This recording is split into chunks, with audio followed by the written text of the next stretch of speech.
GBS.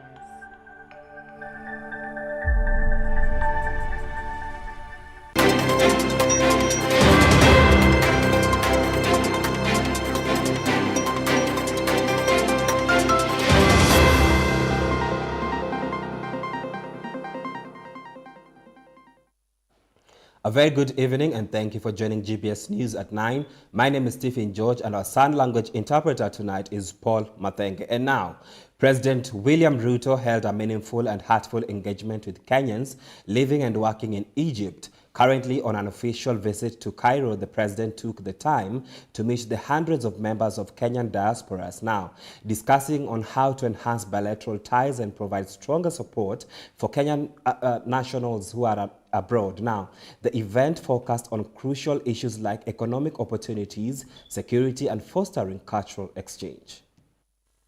President William Ruto's visit to Egypt marked an important moment for the Kenyan diaspora, bringing together hundreds of Kenyans from diverse backgrounds who now call Egypt home. The president sent a strong message of commitment, stating Kenya stands by its citizens no matter where they live. In his address, President Ruto underscored the vital role the Kenyan diaspora plays in nation's growth, particularly through remittances and investment. For Kenyans to work across the world, it's very important that we have the right quality of education and training. If there is one resource we have as a country that is more precious than any mineral, it is more precious than gold, silver, oil, all of them put together. It is our human resource. He emphasized that the strength of Kenya's global presence is directly tied to the contributions of its citizens abroad. Kenyans, wherever they are, and I have been to many countries. I have been to many countries in Africa. I have been to many countries in Europe, America, and the quality of Kenyan human capital, the quality of Kenyan labor is outstanding. Every president I meet, they tell me Kenyans require the least supervision in what they do. The president also outlined plans to improve consular services, ensuring that Kenyans abroad receive the support they need. As President Ruto's visit comes to an end, the message is clear. The bond between Kenya and its diaspora is stronger than ever. Reporting for GBS News, Irene Juguna.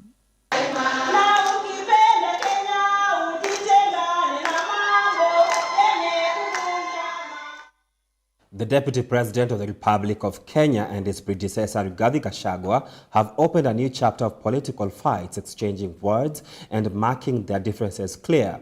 The two sons of the mountain who spoke during different occasions made their pathways clear that the Deputy President spoke at Deputy President's residence in Karen after the former DP Gachagua poked holes on the current administration. Davis Karani now reports. He gently marched to the podium at the Deputy President's residence, where he had organized an economic consultative forum with the people from Isiolo County, and being a politician, he could not stomach what his predecessor Rigathi Gachagua stated after he attacked their administration. Serikali imeumia kidogo. Wananchi wengi hawajui nini inaendelea, nini imefanyika, nini haijafanyika. Na watu wa uchochezi na uongo wameingia hapo kuchochea wananchi ya kwamba hakuna chochote kimefanyika na si kweli. According to the former DP, he stated that the current regime has failed Kenyans and the right thing was to remove it from the office after he stated that all leaders in President Ruto's administration are his praise and worship team and cannot speak anything contrary to what the president directs them to do. The government that he leads is a one-man show. I can tell you today. All those ministers you see there, they are flower girls. I was the only man in that cabinet who could stand up and tell him, hey boss, no, this can't work. His statement seemed to have been an injection to the DP, who could not just absorb his words, stating that he cannot be scared by small people who could not deliver when they had an opportunity, a term which was supported by the National Assembly Majority Leader Kimani Ichung'wah. Hauna bahati, sababu ile kazi haikufanyika for 2 years plus. wewe ndiye utafaa. For the last 2 years, we have not done anything because of the reasons which we know, because our brother who was here was not bothered with the development of anything. Our brother spent 2 years in this place and never called a single county to ask them, what did we commit to do? What have we done? And what are we not doing well? Not a single meeting for 2 years. He's no longer here, he left office, so we are the people now here. So we must do what we ought to have done. Will these economic consultative forums being conducted by the DP bear fruits to Kenya's economy, or it is just a PR game as usual? Davis Karani, GBS News from the DP's residence, Nairobi. Kwa ruhusa yako mheshimiwa. Two missing men from Lolongo, Justice Mutumwa and Martin Mwau, have found dead in the city mortuary. The two were reportedly abducted by masked individuals believed to be police officers on December 16th. Mutumwa's body was identified in Ruai just 2 days later, while the recovery of Mwau's body remains unclear. The discovery comes as pressure mounts on authorities to provide answers and ensure justice for the victims and their families. The body of two missing men from Lolongo, Justice Mutumwa and Martin Mwau, have been found in the city mortuary barely hours after Inspector General of Police Douglas Kanja and the Directorate of Criminal Investigations Director Amin appeared in court. Justice Mutumwa, along with Martin Mwau and Karani Mwema, went missing on December 16th after being reportedly abducted by masked individuals believed to be police officers. According to Mutumwa's family, his body was discovered in Ruai on December 18th, just 2 days after he was reported missing, and a quick check of his fingerprints confirmed it was him and was later taken to city mortuary. Fingerprint ndo zilichukuliwa, mwili ilipatikana tarehe 18 December. So fingerprints zimechukuliwa January. December. They said they want to take the test for 1 month. So fingerprints zimetoka jana, wakasema hii mwili kwa hapa city mortuary ni ya Justice. Moore's body recovery still remains unclear. With the two of the three missing men now confirmed dead, pressure is mounting on authorities to provide answers and ensure justice for the victims and their families. Meanwhile, the Inspector General of Police Douglas Kanja appeared in court today after snubbing summons in relation to the disappearance of 3 men who went missing in December. Appearing before Justice Chacha Mwita at the Milimani Law Courts in Nairobi, Kanja revealed that the missing men were not in any of the police stations. The police boss, however, told the court that the National Police Service has been actively investigating the matter, and he had tasked the Directorate of Criminal Investigations to immediately look into their disappearance. We have none of the subject. I want to confirm before this court that we have none of them. The DCI boss Director Amin, who was also present in court, confirmed that the investigations were ongoing and once complete, the file will be sent to the Office of the Director of Public Prosecutions. Amin also emphasized that they were in no position to comply with the court orders directing them to produce the 3 in court, dead or alive, for they are not under their custody. Kanja and Amin had previously missed several court summons regarding the case, but Kanja had earlier indicated that he would appear in court when he was ready. Despite their earlier delays in responding to court summons, the 2 police chiefs have now confirmed that the missings are not in their custody and investigations are still underway. The public awaits for further development to ensure justice for the missing individuals as the case continues. Triza Tiengo, GBS News. The Kenya Pipeline Corporation has remitted 7 billion shillings to the National Treasury for the fiscal year ending 30th of June 2024, reflecting its strong financial performance and operational efficiency. The state corporation also outperformed global pipeline efficiency standards, reducing product loss to 0.06%, well below the industry benchmark of 0.25%, while advancing its vision of 2025 strategy. The Kenya Pipeline Corporation remitted 7 billion Kenyan shillings to the National Treasury for the fiscal year ending 30th June 2024, highlighting its strong financial performance and operational efficiency. The corporation also surpassed global benchmarks for the product loss in pipeline transportation, reducing losses from the industry standard of 0.25% to 0.06%. The year that's under review, 23-24, we've been able to register 10.05 billion Kenya shillings. We've also been able to pay our shareholder, which is the National Treasury, dividends to the tune of 7 billion shillings against a target of 1.8. So again, that's an area we continue to do very well, because we are able then to demonstrate to the shareholder that the money they give us, how we are spending and keeping it back to support government. In terms of access to government procurement, as ACPO and Buy Kenya, Build Kenya, that's an area we continue to do very well. And our rating is on excellent as well as very good. The Deputy Chief of Staff for Performance and Delivery Management, Mr. Eliud Owalo, emphasized KPC's pivotal role in Kenya's energy sector and its contribution to the bottom-up economic transformation agenda. Owalo underscored the importance of benchmarking against global best practices to maintain the corporation's competitive edge and ensure sustainable growth. Let me also emphasize that Kenya Pipeline is a very, very integral player in the Kenyan economy. From an infrastructure perspective in the energy sector, we view Kenya Pipeline as one of those integral cogs in the delivery of our bottom-up economic transformation agenda. You are aware that one of the major initiatives that the government has been undertaking in the recent past also is to ensure that we have got cooking gas in schools. Yeah, and because you are the ones who facilitate the entire supply chain, we envisage that you will conform to the expected deliverables in line with your mandate. Beyond petroleum transportation and storage, KPC is expanding its business portfolio with a focus on fiber optic cable expansion, growth of the Morendat Institute of Oil and Gas, and increased investments in LPG. Hilary Kabila, GBS News. Now, Patrick Ole Ntutu has today given the government a 5-day ultimatum for the transfer of 194 police officers from Narok County. This is after the war broke out in Narok after 2 weeks of when 40 animals were killed by bus along Narok-Kisii Highway.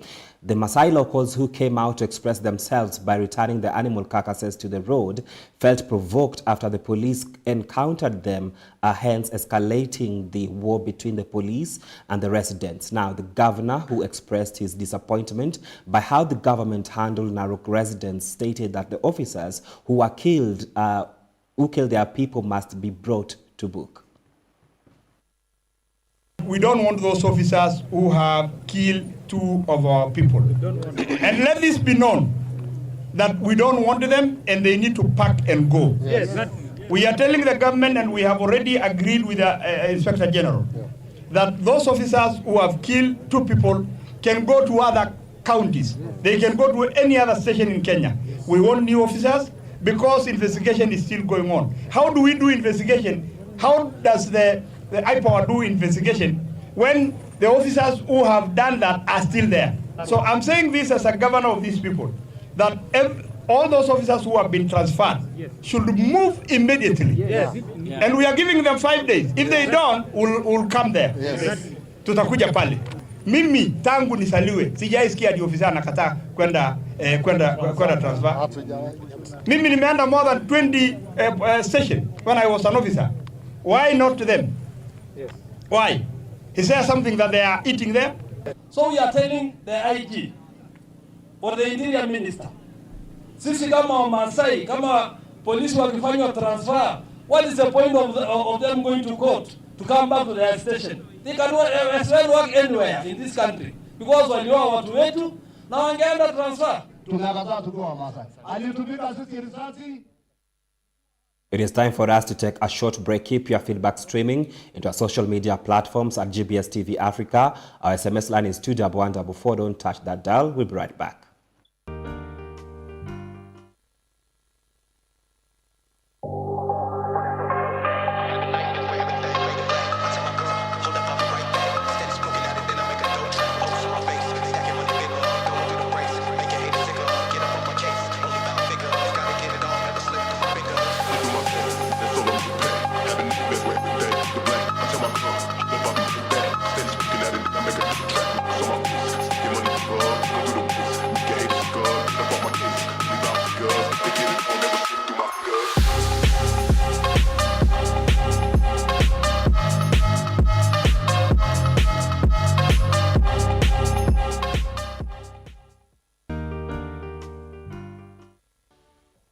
the 4 gospel books, Matthew, Mark, and Luke, John, we can know the heart of Jesus in depth. 그리고 우리가 느끼는 그 예수님을 성경을 통해 느낄 수 있어서 너무 감사합니다. And the Jesus that we can feel him through the scriptures, and I'm very thankful about that. Jesus Christ came to this earth for our sins. 지셨고, he carried our sins. 십자가에 못 박혀 죽어 죄의 형벌을 당하셨고, and he was crucified and he received the punishment for sins. 무덤에 들어가셨다가, and he was put into the tomb. 사흘 만에 부활하셨습니다. and resurrected in 3 days. 이것이 우리가 말하는 복음입니다. This is the gospel that we speak. 예수님께 우리 죄를 위해 죽으신 이야기. About how Jesus died for our sins. The purpose of Jesus being crucified. 우리 죄를 담당하기 위하여 십자가에 못 박혀 죽으셨습니다. He was crucified to pay for our sins. 예수 십자가에 못 박혀 죽으심으로 우리 죄가 분명히 씻어졌는데. And through Jesus being crucified, clearly our sins have been washed clean. 참 안타깝게도 많은 사람은 여전히 죄인이라고 말합니다. However, unfortunately, many people still say that they are sinners.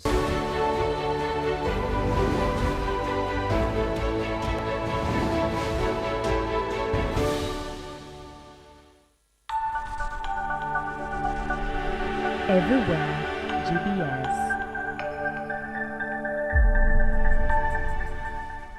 Welcome back. Now, Kenya is facing a growing health crisis as cervical cancer continues to claim lives. Now, statistics show that 9 women die daily from cervical cancer, leading to over 3,000 deaths annually. As the world marks Cervical Cancer Month, health officials are raising alarms over the rising cases. Late diagnosis and low screening rates have worsened the situation, prompting urgent calls for increased screening and vaccination. In Kenya, there are 5,226 new cases of cervical cancer reported annually. On a worldwide scale, cancer is responsible for 10 million deaths every year. These figures have resulted in urgent call for action from health officials. The government is deeply concerned about this rise in numbers and is emphasizing the need for more screening and early treatment to fight the spread of the disease. It is encouraging the public to take preventive measures seriously. As the world marks Cervical Cancer Month, there is renewal commitment from both the government and various stakeholders to battle with the increasing number of cervical cancer cases. According to the Ministry of Health, women who are diagnosed by cervical cancer, especially at a late stage, face a hopeless diagnosis. Nyandarua County, where the country marked World Cervical Day, stakeholders highlighted the importance of screening. The government and health organizations are arguing women to undergo screening and seek early treatment. PHPs, tumeagana aje? Tuende kwa manyumbani, tuongee na wamama wote na wababa wote. Waende nini? Screening. Na screening hapa, county government ya Nyandarua is free. Mahospitali zote. The Ministry of Health has launched a new vaccination program targeting 14-year-old girls to protect them from the risk of cervical cancer. The Ministry of Health has recognized this catastrophe and through the cancer control strategy has committed to achieve the 90-70-90 targets. What does this mean? We want to ensure that 90% of our girls are vaccinated. Umesikia maneno hiyo vaccine inapeanwa. 70% are screened. Tunajua wale wako na hiyo ugonjwa. And 90% are treated who have cancer. Susan Masharia, a breast cancer survivor and an advocate for screening, requested the government to invest more in the Social Health Insurance Fund to support cancer patients. She said that cancer treatment, besides being a burden to family, has affected the community. There are also increased demand for community health promoters to encourage women in rural areas to take advantage of free screening and seek treatment. The government has urged residents to register for the social health insurance. The fight against cervical cancer is not just about individual health, but the need of teamwork to protect the women of Kenya. Joy Kuria, GBS News. Former Migori Governor Okoth Obado and 2 co-accused have been ruled by the High Court of Kenya to have a case to answer in connection with the murder of Sharon Otieno, a Rongo University student, in September 2018. Justice Cecilia Githua stated that the prosecution presented sufficient evidence for them to mount a defense. Now, however, they were acquitted of charges related to the murder of Sharon's unborn baby due to insufficient evidence. Susan Nganga has more on this developing story. Both the former Migori Governor Okoth Obado and his 2 co-accused have a case to answer in connection with the murder of the late former university student Sharon Otieno that happened on the night of September 3rd and 4th, 2018 at the Owade area in Rachuonyo, Homa Bay County. However, Justice Githua acquitted Obado and his co-accused of the killing of Sharon's 28-week-old unborn baby, stating that prosecution did not give sufficient evidence and that the prosecution should have placed a charge of terminating the life of an unborn baby rather than presenting a murder charge. The case will be mentioned on February 25th when the accused person will decide whether they will give sworn or unsworn evidence or whether they will be calling any witnesses in their defense. Susan Nganga, GBS News. Health facilities in Siaya will be required to serve any patient in need of emergency services following the enactment of the new law by the County Assembly, the Reproductive, Maternal, Neonatal, and Child and Adolescent Health Act 2024, which was unveiled on Wednesday after Siaya Governor James Orengo assented. It defines health as every citizen's right with health facilities expected to ensure no citizen is denied critical emergency service. Now, more onto this story, speaking during the launch of the new law at the Siaya Institute of Technology grounds, the County Assembly's Health Committee Chairman Bernard Adala said the health facilities with no capacity to handle some situations will be expected to make referrals as fast as possible and not to detain any patient longer.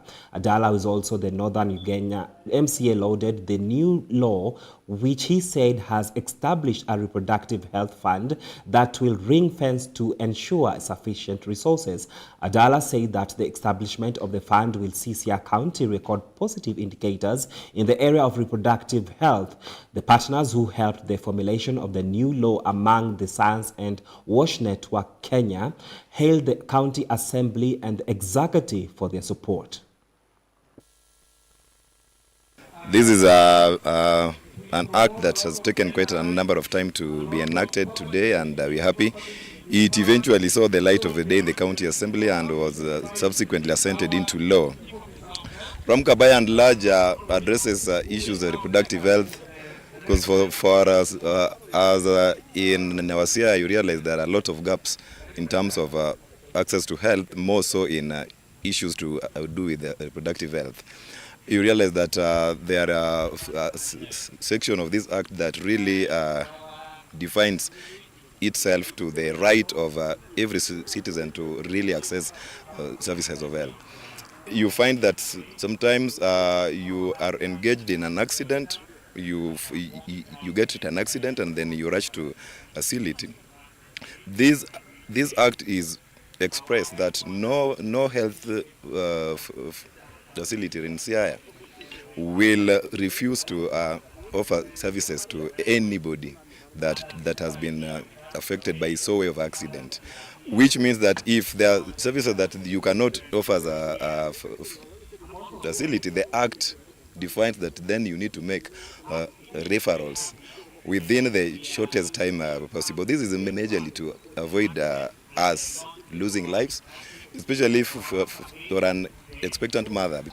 Two things that really have caught my heart in that bill is the issue of adolescent health, issue of teenage pregnancies, and issue of SGBV, because those are really issues that are close to my heart. And if you look at even teenage pregnancies in Siaya, we are at 21% against the national figure of 15. And so if we can work on this thing, because we are losing a lot of girls in between our fingers. So we are looking at that, and the fact that now we are going to target, focus interventions towards this issue is really, really, really exciting. The county government of Embu has accelerated human papilloma virus HPV vaccination by increasing outreach programs, partnering with organizations like the Beyond Zero Foundation among girls aged 9 to 15 years of age to curb the spread of cervical cancer. Deputy Governor Kinyua Mugo has said as of 2024, they had managed to vaccinate 72% of the targeted population with the HPV vaccine. The county government of Embu has intensified efforts by increasing outreach programs, partnering with organizations like the Beyond Zero Foundation and sterilizing services to reach rural areas to vaccinate girls aged 9 to 15 years against the human papilloma virus in a bid to curb cervical cancer. Speaking on Wednesday at Ishara Level 4 Hospital in Bello North Constituency during commemoration of this year's Cervical Cancer Awareness Month, Deputy Governor Kinyua Mugo said the vaccine has proven to be one of the most effective tools in preventing cervical cancer, with statistics from the World Health Organization indicating that vaccination of girls at early age reduces the risk of developing cancer by nearly 90%.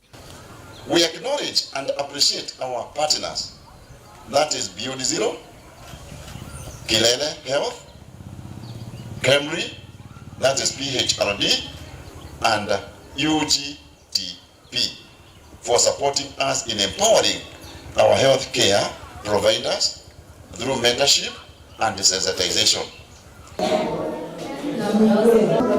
He said the burden of the cervical and breast cancer was particularly heavy in rural areas where access to screening and treatment remains limited, and that is what it formed the decision to take the services closer to the people. Mugo reported that 42% of women aged 25 to 49 had so far been screened for cervical cancer, and 33% of those found with precancerous lesions treated. At the same time, he said they were accelerating registration of household into the Social Health Authority program under the Primary Health Care Fund that covers screening and management of precancerous lesions. We are accelerating registration to SHA under the Primary Health Care Fund that covers screening and management of precancerous lesions for primary health facilities. He called on all members of the public to register in order to benefit from the scheme. Paris Kigo, GBS News, Nairobi. Thank you, Paris Kigo, for that report. Now, the Kirinyaga County Assembly has approved the Supplementary Appropriation Bill 2025 adjusting budget allocations following a reduction in equitable share from the national government. The revised budget prioritizes ward development, bursaries, and healthcare funding. MCAs urge the county executive to ensure timely project implementation, while the bill now awaits Governor Anne Waiguru to accent. In a special sitting, the Kirinyaga County Assembly passed the Supplementary Appropriation Bill 2025. The revised budget follows the enactment of the County Allocation Revenue Act of 2024, which allocated 387.4 billion Kenyan shillings to county governments.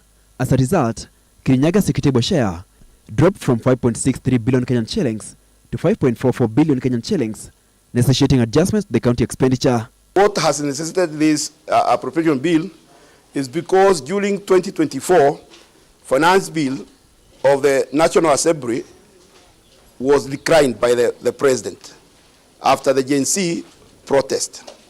And therefore, the county government and the national government were sharing the revenue. The county revenues were reduced. Especially in Kirinyaga, we lost 184 million. And for that, it necessitates us to do supplementary to be able to reduce those monies that we have lost. So what we have done today, and the area that we have put a lot of emphasis, we made sure that bursary and ward kitty has been taken care of. And therefore, in ward kitty, we have given 440 million. The proposal from the governor, we had reduced our bursary by 35 million to 60 million. But the wisdom of our members of the County Assembly, they have increased that kitty to 110 million. The Deputy Speaker, Gennaro Njamumo, urged the county executive to implement the revised budget efficiently before the financial year ends. He reiterated that the Assembly would uphold its oversight role to prevent misuse of funds and ensure timely service delivery. Budgeting for so much. So we are asking them to consider next time not to reduce budgetary allocations to county governments. We have taken care of in our supplementary budget matters to do with health. There are some health facilities that we are going to complete before the financial year comes to an end. We are also going to do some further road maintenances. Ninaomba serikali kuu waache kuua ugatuzi kwa sababu wakisema sisi kama kaunti hatuwezi peana basari, hiyo ni kusema wanataka kuua ugatuzi. Kwa hivyo ninaomba serikali kuu iweze kusimama na Wanjiko, na kusimama na Wanjiko ni kuachilia ile pesa ama ile resources yenye inafaa kwenda kusaidia Wanjiko, waachilie ifikie Wanjiko. The budget adjustments were influenced by the public protests that led the cancellation of the Finance Bill 2024, which had affected national revenue allocations. Kirinyaga County's previous annual development expenditure stood at 2.1 billion Kenyan shillings, with health services receiving the largest share. It is time for us to take a short break. Keep your feedback streaming into our social media platform at GBS TV Africa. Our SMS line is 244. Don't touch that dial. We'll be right back. Hello everyone! Welcome to Fun. Alright class, friends, do you know what we're going to make today? Yes, we're going to make a star. Now let's begin our class. Time to make. First, you're going to fold your paper into triangle.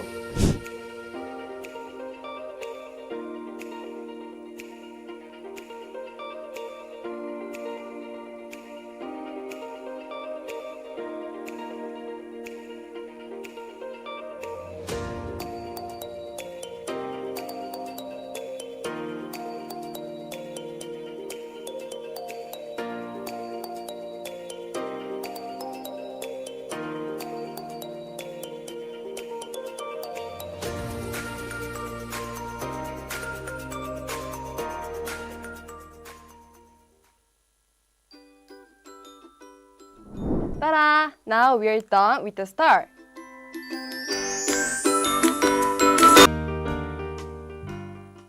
AS and A levels is a qualification program that is advanced. That is after one has completed the high GCSE program, then they advise to continue for AS and A level. AS typically is a 1-year program, and A levels is done in the 2nd year after completing the AS level. And this one equips the student with the knowledge that is recommended for the university and also by employers outside the countries or within the country.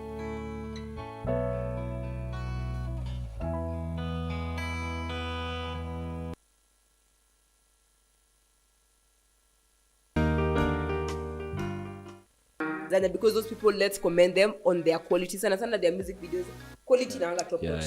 Kwa artist atakuwa msanii. Usiende kwa studio kwanza kurecord ngoma bila kuwa educated about music.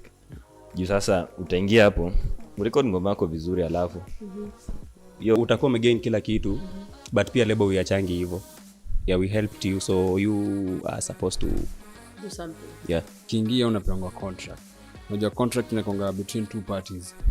Mnaagria under one thing, kila mtu analeta interest zake, then mnaangalia vile mtapata. We have talent in the ghettos, but manze usanii ni ngumu, designer wise endelea. True. Manze mimi niliona movie ya Kenya je. Na ni movie ilikuwa ina trend. Walitumia Land Rover hizi za kitambo, hizi chuma, hizi Yeah. Mtu akisenza audio kitu ni ya uongo. Umeelewa kabisa. Form 1 kuna msemehando akasema ni artist. Akaambia kuja hapa bro. Hebu nichore pilipili na ukali yake. Kuna pilipili but sawa, but now how the ukali part. Everywhere, GBS. And welcome back now to the international news. Britain has warned Rwanda that its alleged role in the DRC conflict could put over $1 billion in aid at risk. Now, this follows M23 rebels capturing Goma despite global calls for a ceasefire. While Rwanda denies involvement, British Foreign Minister David Lammy stressed that such actions will not be tolerated. Rwanda-backed M23 rebels captured Goma despite their worldwide calls for a ceasefire. The attack continued on Wednesday, raising concern among global leaders, the DRC, the United States, and other Western countries, which have accused Rwanda of supporting M23 rebels in the attack. However, Rwanda has denied the accusation. British Foreign Minister David Lammy, who was speaking in Parliament, made it clear that Rwanda's action could lead to serious consequences. He reminded lawmakers that Rwanda received over $1 billion in global aid year, which include around £32 million from UK. Larry gave a warning that all of Rwanda's aid was at risk if it continued to attack its neighbor. He highlighted that no country should challenge the national boundaries of another, whether in Europe or across the world. This marked the worst rapid increase of violence in eastern Congo since 2012, where the conflict started years back, with root in Rwanda's 1994 genocide and the ongoing struggle for control of Congo-rich mineral resources. As worry rises, the international community is closely monitoring the situation, urging for peace and a resolution to the enduring crisis. Joy Kuria, GBS News. President Paul Kagame of Rwanda has raised serious concerns on the ongoing war in Democratic Republic of Congo, criticizing both international and regional leaders for not addressing the underlying issues. Now, speaking at the East African Summit today, Kagame accused Ramaphosa of twisting the facts and warned that Rwanda would not back down from any challenges, further escalating tensions around the crisis. These were just some of the thought-provoking questions President Paul Kagame raised as he addressed the ongoing crisis in the DRC. In his speech, he emphasized that the continued suffering of the ethnic Tutsis who have been forced to move from Congo and sent to Rwanda simply because of their ethnicity. Kagame highlighted the involvement of multiple groups, including the United Nations Organization, a stabilization mission in the Democratic Republic of Congo, support for the assistance of people in the Democratic Republic of Congo, and mercenaries, Burundi, who all stood by watching the crisis unfold, but do nothing to stop it. Who have been forced from Congo and sent to Rwanda simply because of their ethnicity. The M23, on the instructions of Tshisekedi, because these are people who are not supposed to be in Congo, that these are from Rwanda, or the M23 are not Rwandans, please. These are Congolese, and one time he accepts it, then another time he says no, part of it is yes, and then the other part is from Rwanda, and these are the. Kagame highlighted the involvement of multiple groups, including the United Nations Organization Stabilization Mission in the Democratic Republic of Congo, the mercenaries, and Burundi, who all stand by watching the crisis unfold but do nothing to stop it. He called out the international community and regional leaders, questioning why they only respond when the violence is too loud to ignore, but fail to tackle the real causes of the suffering that's been building for years. MONUSC, we have some DRC, we have mercenaries, we have Burundi, we have FDLR that has joined them, and everybody is there watching this thing, and we pretend it's like we don't understand what has been going on for all these years. And then when things like this of last week erupted, we behave like we are surprised or we are concerned about humanitarian crisis, about this and that. Isn't persecuting and killing people and displacing them part of that humanitarian concern? The Rwandan president also criticized South African President Cyril Ramaphosa after he took to X on Wednesday to announce the loss of the 10 Southern African soldiers who were part of a peacekeeping mission in the DRC.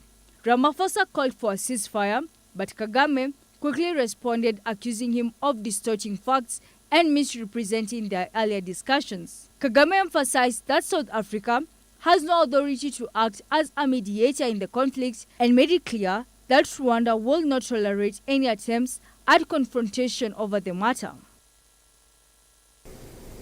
And South Africa dares even issue threats about what is likely to happen after that and so on and so forth. Of course, we will see what threats they are talking about. Maybe they should have done that exactly for which they have been issuing threats. They should have done it to clean up the mess in Eastern Congo, or to fight back those who have been trying to clean up the mess. With the tensions rising, the situation remains fragile, and only time will tell how these heated exchanges and differing positions will shape the future of the region in the DRC. Reporting for GBS News, Irene Juguna. Ghana has signed a memorandum of understanding with its official creditors, an essential process in restoring the viability of its public finances. Finance Minister Aito Foson says this formalizes a debt restructuring plan agreed with its official creditor committee in June last year. Ghana has signed a memorandum of understanding its official creditors, marking a crucial step in restoring its public finances. Finance Minister Kasiel Ato Foson said the deal formalizes a restructuring plan agreed upon last year, providing significant debt service relief under the country's IMF loan program. I'm pleased to announce that following His Excellency the President's directive, we have made significant progress in Ghana's external debt restructuring. And we are pleased to inform all Ghanaians that the Memorandum of Understanding, reached with the Official Creditors Committee last June, has now been fully signed by all 25 participating creditors countries. The reworking of its debt has been a long-standing issue for the gold and cocoa producing country after it defaulted on most of its external borrowing in 2022. But now it says all participating creditor countries have signed the deal. It marks a strategic turning point for the country as it seeks to stabilize its economy and return to sustainable growth. The ministry said the deal will provide significant debt service relief over its International Monetary Fund loan program. With 93% of the restructuring process complete, it remains to finalize negotiation over the remaining 7%, which is mainly with commercial creditors. Foson said the government is committed to speeding up the process to finalize agreement with them. Peres Kego, GBS News in Nairobi. Former Al-Qaeda member Ahmad al-Shara, formerly known as Abu Muhammad al-Jolani, has been named as Syria president for a transitional period. The command also announced several resolutions, including the suspension of country's constitution, the dissolution of country's parliament, and dissolution of the country regime's army and Ba'ath Party. Al-Shara was the leader of the main militant group that spearheaded the lightning offensive that led to overthrow last year of Syrian dictator Bashar al-Assad, whose regime had been in power for several decades now. Syria's de facto leader Ahmed al-Shara was declared president for a transitional phase on Wednesday, tightening his hold on power less than 2 months after he led a campaign that toppled Bashar al-Assad. Shara also empowered to form a temporary legislative council for a transitional period, and the Syrian constitution was suspended according to an announcement made by the military command which led the offensive against Assad. The decision emerged from a meeting of military commanders who took part in the assault. A campaign spearheaded by Ashahar Islamist Hayat group, a former Al-Qaeda affiliate, addressing the conference. Now, Shara said that the first priority in Syria was to fill a vacuum in government in a legitimate and legal way. He also said civil peace must be restored through transitional justice and preventing displays of revenge, that state institutions, foremost among military and security forces, be rebuilt and economic infrastructure be developed. Fill the void of power in a legal and lawful way. Second, sustain civil peace through the pursuit of justice and prevent manifestations of retaliation. And now to our favorite segment of the show, the sports news. Let's get sporty.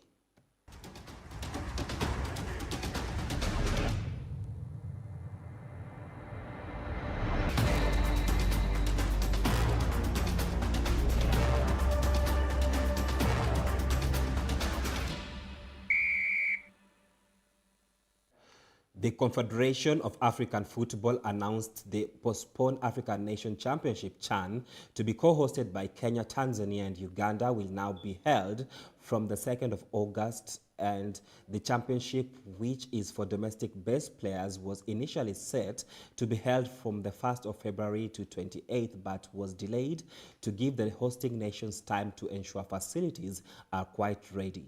The announcement of the new dates was made after CAF Executive Committee met in Rabat in Morocco, chaired by President Dr. Patrice Tsope. This year's CHAN tournament is historic as it is co-hosted by Kenya, Tanzania and Uganda, the first time in the competition's history. Initially scheduled for February 2025, the tournament was rescheduled to August 2025 to ensure world-class infrastructure and facilities are in place. Kenya will debut the competition, which is for domestic-based players, in Group A that has Morocco and DR Congo, two of the most successful teams in CHAN. DR Congo and Morocco lead with the most titles of the championship with 2 crowns each. The group also has in form Angola and Zambia. Other co-hosts, Tanzania, are in Pool B alongside Madagascar, Mauritania, Burkina Faso and Central African Republic. Uganda will face Niger, Guinea and 2 other opponents in Group C who will be known after the completion of the qualifying phase. Senegal will launch their title defense in Group D that has Congo, Sudan and Nigeria. Reporting for GBS TV, I am John Kinyanjui. Tanzanian Premier League side Singida Black Stars has threatened to report Gor Mahia FC to FIFA if the Kenyan club fails to refund the transfer fee of $40,000, approximately 5.7 million Kenyan shillings they paid last year in the aborted move of defender Rooney Onyango. The club issued another demand notice giving Kenyan champions an ultimatum of 14 days to refund the fund, failure to which they will escalate the issue to the World Football Governing Body. Gor Mahia Football Club had reached an agreement with Singida Football Club for the transfer of the right back to the Tanzanian club late last year, but the player later turned down the move, opting to wait until the season to choose from the option that will be available to him.